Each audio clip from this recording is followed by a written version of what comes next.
KPM.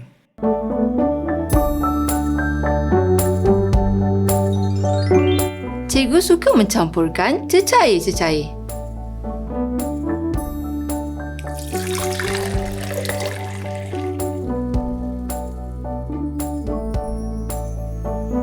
Kadang-kala ia menjadi satu larutan baharu yang menarik. Hai murid-murid, Assalamualaikum semua dan salam sejahtera. Bersama cikgu hari ini untuk belajar sains. Saya, Cikgu Raja Syahidah dari Sekolah Kebangsaan Bukit Jalil. Topik yang akan kita pelajari pada hari ini adalah topik campuran tahun 2. Baiklah, pada hari ini kamu akan belajar tentang bahan yang boleh larut dan tidak boleh larut di dalam air, mengenal pasti cara sesuatu bahan itu boleh dilarutkan dengan cepat, dan kaedah mengasingkan campuran pelbagai bahan atau objek.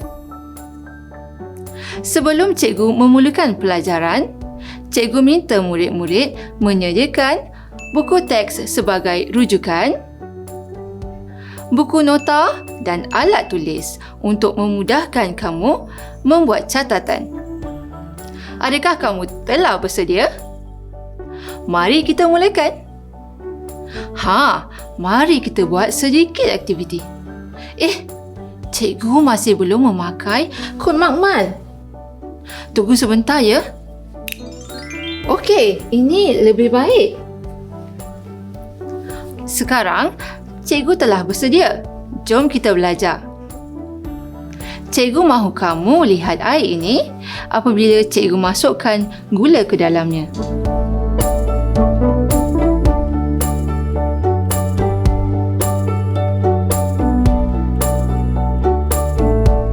Adakah kamu dapat perhatikan gula halus di dalam air ini? Nah, sekarang cikgu akan kacau air ini.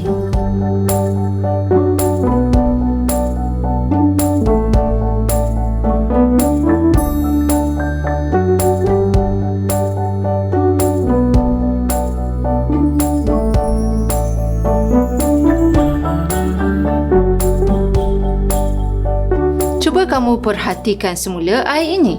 Adakah terdapat gula di dalamnya? Wah, ini sangat misteri. Gula telah hilang di dalam air. Bagaimana ia berlaku? Ops, sebentar ya.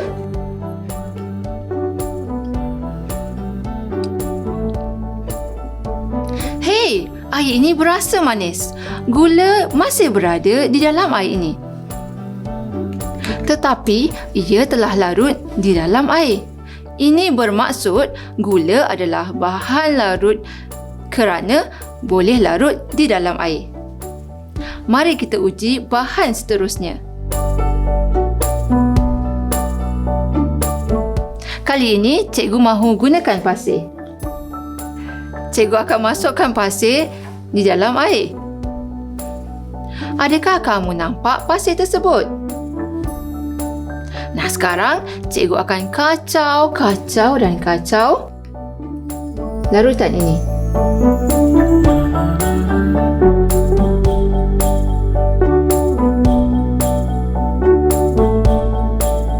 Mari kita perhatikan air ini. Wah, ini juga misteri. Masih terdapat pasir di dalam air. Walaupun cikgu telah mengacau air ini. Mengapa ya? Oh, ini kerana pasir merupakan bahan tidak larut. Cikgu telah sediakan beras, serbuk gelatin, garam,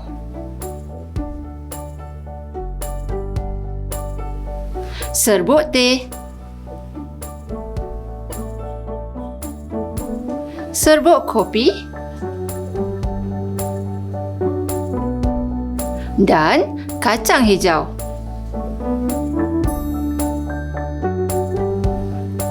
Mari kita uji satu persatu. Kita mulakan dengan beras.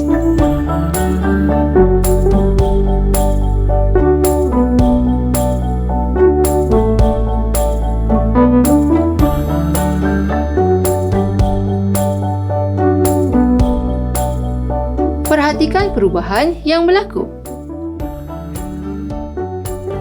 Seterusnya, kita masukkan serbuk gelatin.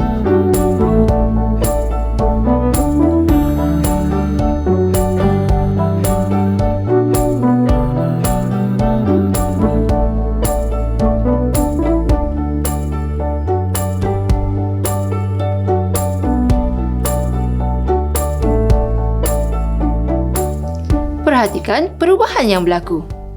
Seterusnya, kita uji garam.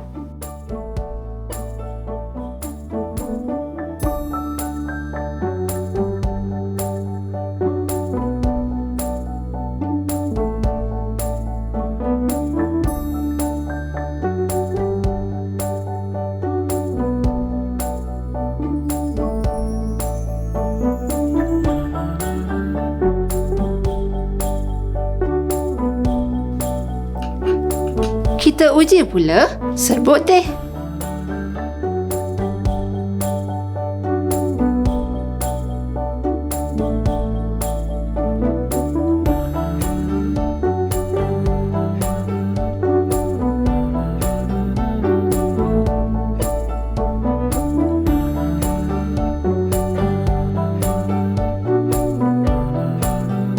Perhatikan perubahan yang berlaku. Mari kita uji dengan serbuk kopi.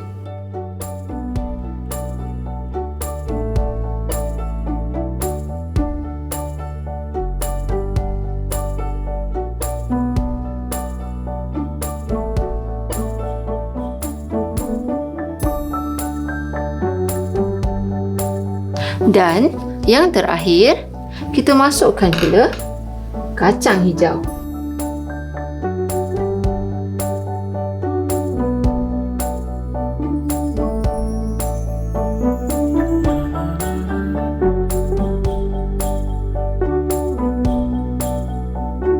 Perhatikan perubahan yang berlaku kepada semua campuran.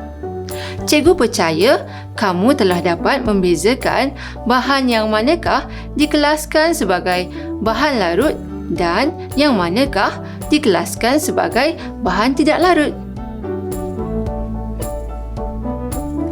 Jadi, mari kita buat pengelasan bagi kesemua bahan tadi. Bahan larut adalah terdiri daripada garam, serbuk gelatin dan serbuk kopi. Manakala bahan yang tidak larut adalah terdiri daripada serbuk teh, beras dan kacang hijau. Wah, kamu semua bijak-bijak belaka. Sekarang, mari kita buat aktiviti yang lebih menarik. Kita akan uji air manakah yang dapat melarutkan gula dengan lebih pantas. Kita akan uji 3 persoalan dalam eksperimen ini. Persoalan yang pertama adalah air panas atau air sejuk yang manakah dapat melarutkan gula dengan lebih cepat. Cikgu akan gunakan 2 bekas air yang sama isi padu tetapi dengan suhu yang berbeza. Cikgu akan masukkan 3 sudu gula ke dalam kedua-dua bekas air ini. Kemudian, cikgu akan mengambil masa bagi gula ini melarut. Mari kita mulakan dengan air panas dahulu.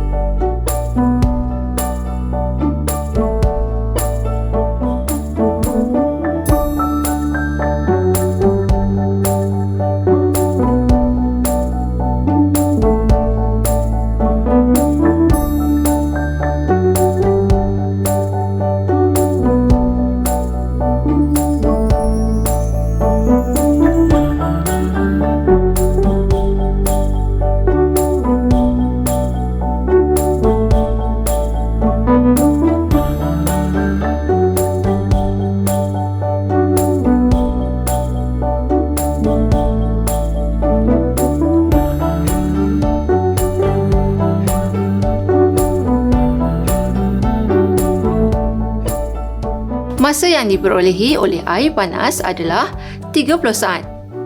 Catatkan bacaan masa dalam jadual yang diberi. Sekarang, cikgu akan lakukan perkara yang sama dengan air sejuk ini.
Masa yang diperolehi bagi air sejuk adalah 1 minit 35 saat. Catatkan bacaan masa dalam jadual yang disediakan. Bandingkan kedua-dua masa ini. Air yang manakah cepat melarutkan gula? Ya, air panas dapat melarutkan gula dengan lebih cepat. Sekarang, kita ke persoalan yang kedua, iaitu aduk atau tak aduk. Yang manakah dapat melarutkan gula dengan lebih cepat? Ya, apa itu aduk? Oh, aduk ialah perbuatan mengacau sesuatu bahan. Mari kita uji. Mudah sahaja. Kita sediakan 2 bekas berisi air dengan isi padu yang sama. Cikgu labelkan dengan A dan B. Kemudian, cikgu masukkan 2 sudu gula ke dalam kedua-dua bekas tersebut. Cikgu aduk bekas B sahaja.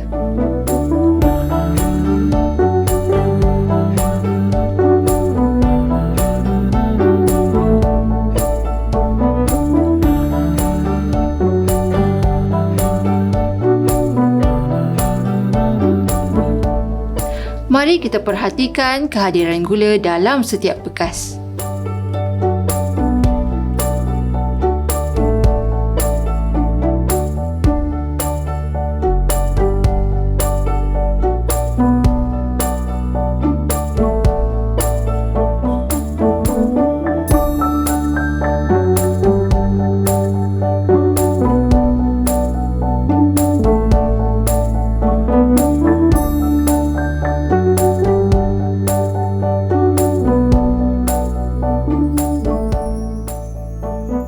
Lihat, masih terdapat gula di dalam bekas A. Tetapi, tiada lagi kelihatan gula di dalam bekas B. Jadi, perbuatan mengaduk dapat mempercepatkan gula melarut. Murid-murid, jika cikgu biarkan bekas A ini selama beberapa jam, adakah gula di dalam bekas A ini akan melarut? Cuba kamu uji persoalan ini di rumah. Perhatikan kehadiran gula di dalam bekas A selepas 1 jam 2 jam atau 3 jam? Kongsikan dapatan kamu dengan guru dan rakan-rakan. Baiklah, kita masih ada satu lagi persoalan yang belum diuji. Persoalan yang ketiga ialah gula pasir atau gula batu yang manakah dapat terlarut di dalam air dengan lebih cepat?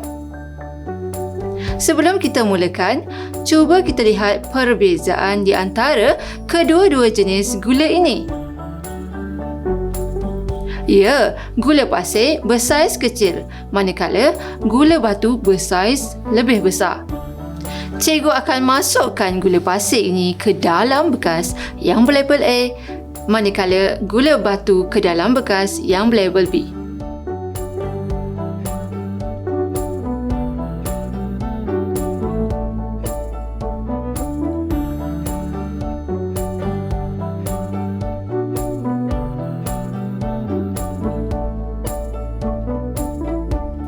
Kemudian, cikgu aduk dan aduk kedua-dua bekas ini secara serentak.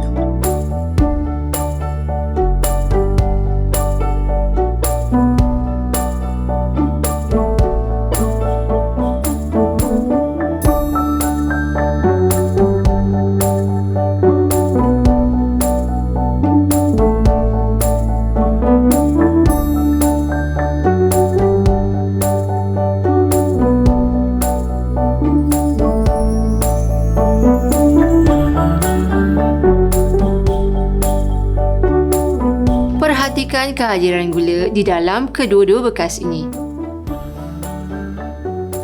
Bekas manakah yang tidak kelihatan gula? Ya, bekas A tiada lagi kelihatan gula, tetapi gula masih lagi terdapat di dalam bekas B. Jadi, gula yang bersaiz kecil lebih cepat melarut di dalam air. Maka, dengan ini, daripada ketiga-tiga persoalan yang kita uji tadi, kita boleh simpulkan bahawa bahan boleh dilarutkan dengan lebih cepat di dalam air panas, diaduk dan menggunakan gula yang bersaiz lebih kecil. Murid-murid, kamu telah belajar tentang campuran bagi bahan larut dan bahan tidak larut. Seterusnya, kita akan belajar tentang kaedah bagaimana untuk mengasingkan campuran ini. Kita fokus pada campuran bagi bahan tidak larut. Cuba kamu perhatikan situasi pertama ini.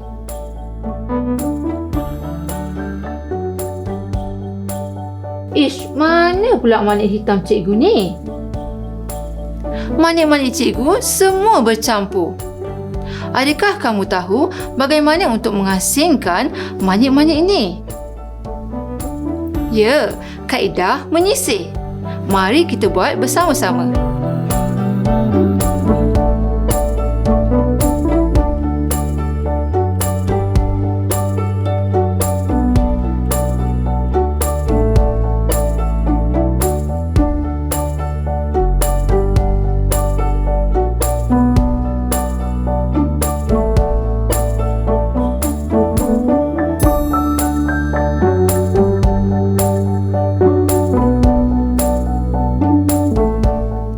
Kaedah menyisir kita gunakan apabila campuran itu bersaiz besar dan pelbagai bentuk. Sekarang, fahami pula situasi kedua.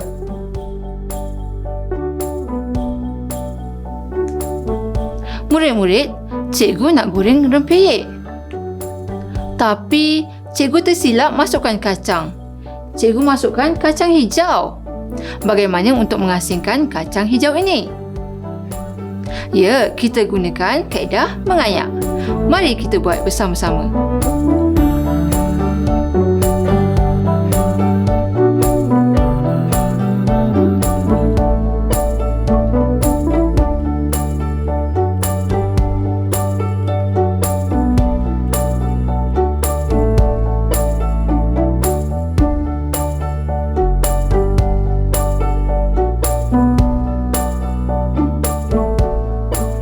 Lihat hasilnya. Kita berjaya mengasingkan tepung dan kacang hijau ini. Murid-murid, mengayak boleh mengasingkan bahan yang bersaiz halus dan bahan yang bersaiz besar. Jom kita lihat pula situasi ketiga. Cikgu ada sembunyikan sesuatu objek di dalam pasir ini. Ia tajam dan diperbuat daripada besi. Cikgu mahu kamu teka apakah ia? Apa? Paku? Skru? Jarum?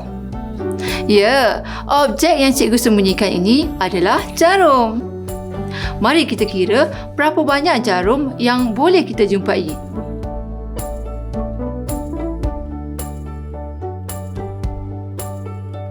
Susahnya nak mencari jarum dalam pasir ni.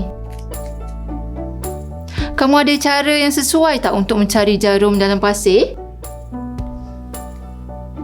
Ya, mari kita gunakan magnet.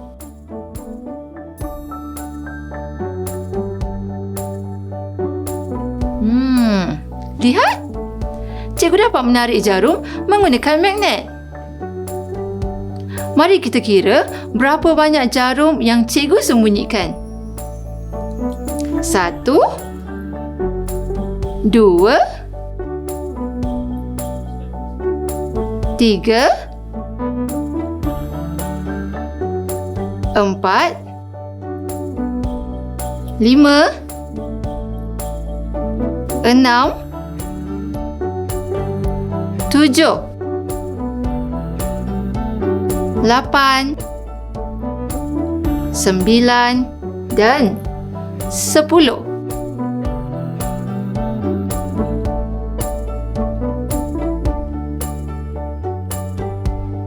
Murid-murid, mengapa magnet boleh digunakan untuk mengasingkan jarum daripada pasir tadi? Ya, kerana jarum adalah bahan magnet. Jadi, dapatlah magnet menarik objek-objek yang diperbuat daripada besi.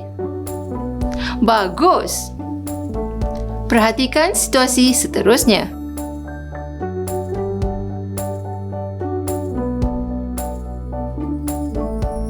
Cikgu mahu menanam benih pokok.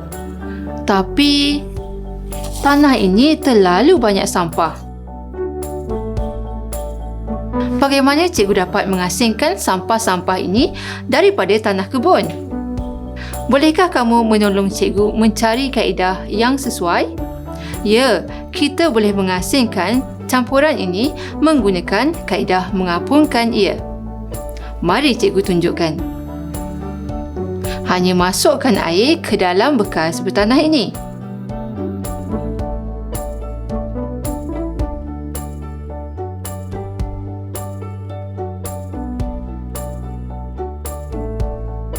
Tunggu sampah itu terapung dan sauk sampah-sampah itu keluar dari bekas ini.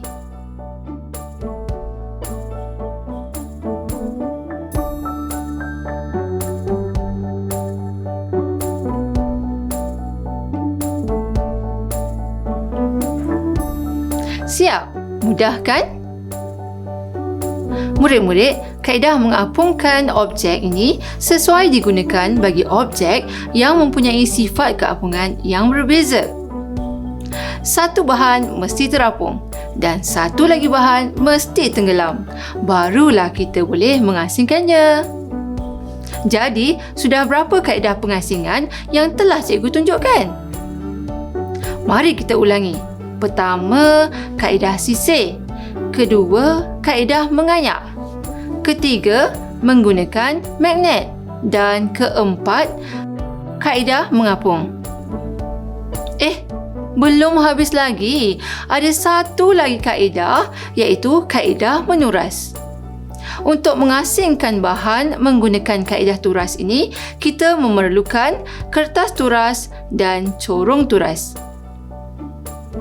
Tapi, campuran apakah yang boleh diasingkan menggunakan kaedah turas? Campuran yang boleh dituras mestilah terdiri daripada bahan cecair yang dicampur dengan bahan pepejal. Mari cikgu tunjukkan.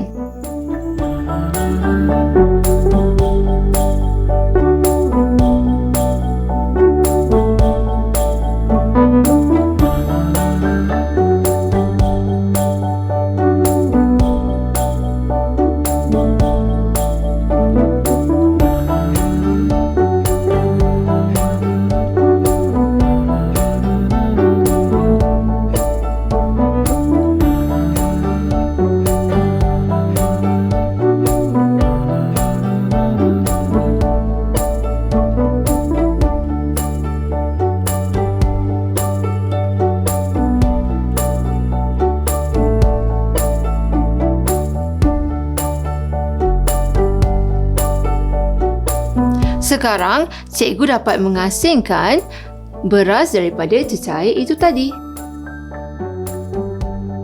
Kacang hijau yang direndam air ini pun boleh diasingkan menggunakan kaedah menuras.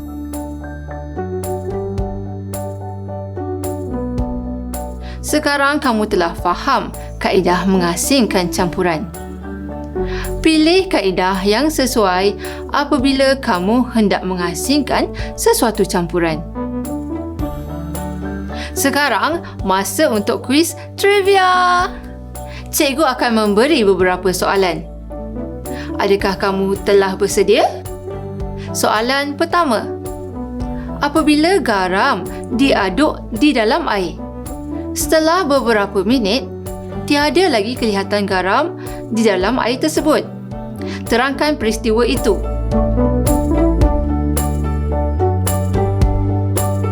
Jadi, apakah jawapannya? Ya, tepat sekali. Garam tidak lagi kelihatan selepas diaduk di dalam air kerana ia telah larut. Ia merupakan bahan larut. Soalan kedua. Berikan satu faktor yang mempercepatkan gula terlarut.